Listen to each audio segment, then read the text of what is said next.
الحمدللہ رب العالمین والصلاة والسلام علی سید المرسلین اما بعد۔ اگر کوئی عورت حمل کی حالت میں ہو اور اسے یہ اندیشہ ہو، یہ خطرہ ہو کہ اگر میں روزے رکھوں گی تو میرے حمل کو نقصان پہنچے گا، اور ایسے ہی کوئی عورت دودھ پلا رہی ہے اپنے بچے کو اور اسے یہ خطرہ ہے کہ اگر میں روزے رکھوں گی تو میرا وہ بچہ جسے میں دودھ پلا رہی ہوں اسے نقصان ہوگا، اسے پورا دودھ نہیں مل سکے گا، اس کے دودھ میں کمی آئے گی، تو انہیں اس بات کی اجازت ہے کہ وہ روزے ترک کر دیں۔ لیکن روزے ترک کرنے کے بعد وہ کیا کریں؟ کیا ان روزوں کی بعد میں قضا دیں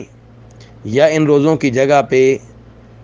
مسکینوں کو کھانا کھلا دیں؟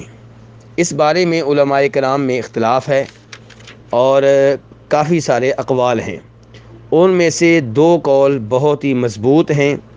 ان میں سے ایک قول یہ ہے کہ یہ مریض کی طرح ہیں، مریض اگر رمضان میں روزے نہیں رکھ پاتا تو وہ بعد میں روزے رکھے گا۔ اللہ تعالیٰ فرماتے ہیں وَمَنْ كَانَ مَرِيضًا أَوْ عَلَى سَفَرٍ فَعِدَّةٌ مِّنْ أَيَّامٍ أُخَرَ، کہ جو مریض ہو یا حالت سفر میں ہو وہ دیگر دنوں میں ان روزوں کی گنتی پوری کرے جن دنوں کے روزے وہ ترک کر چکا ہے۔ یہ سورہ بقرہ کی آیت ہے۔ اور دوسرا موقف یہ ہے کہ یہ دونوں عورتیں روزے ترک کر دیں اور ہر روزے کی جگہ پہ ایک مسکین کو کھانا کھلائیں۔ یہ موقف صحابہ کرام کا موقف ہے، اور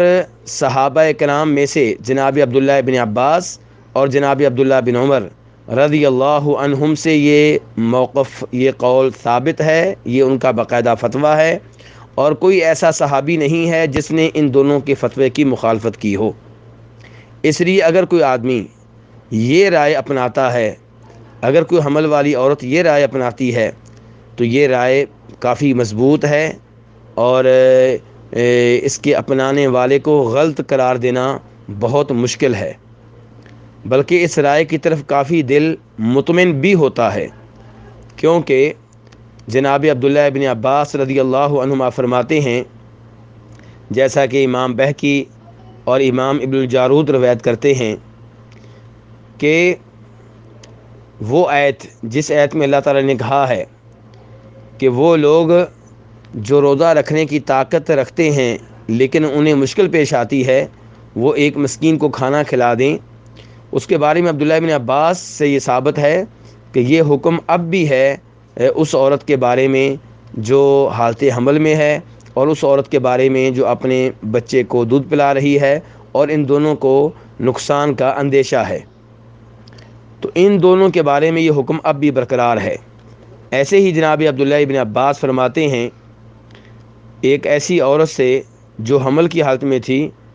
کہ تم روزہ ترک کر دو اور ہر ترک کیے ہوئے روزے کی جگہ پہ آدھا سا گندم کا کسی مسکین کو دے دو۔ اس روایت کو امام عبدالرزاق نے اور امام دارقطنی نے روایت کیا ہے، اور جناب عبداللہ بن عمر کے بارے میں نافع کہتے ہیں کہ انہوں نے ایک لڑکی کے بارے میں کہا جو کہ حمل کی حالت میں تھی اور اسے رمضان میں شدید پیاس رکھتی تھی کہ تم روزہ ترک کر دو اور ہر ترک کیے ہوئے روزے کی جگہ پہ ایک مسکین کو کھانا کھلاؤ۔ اس لیے خلاصہ کلام یہ ہے کہ اگر کوئی آدمی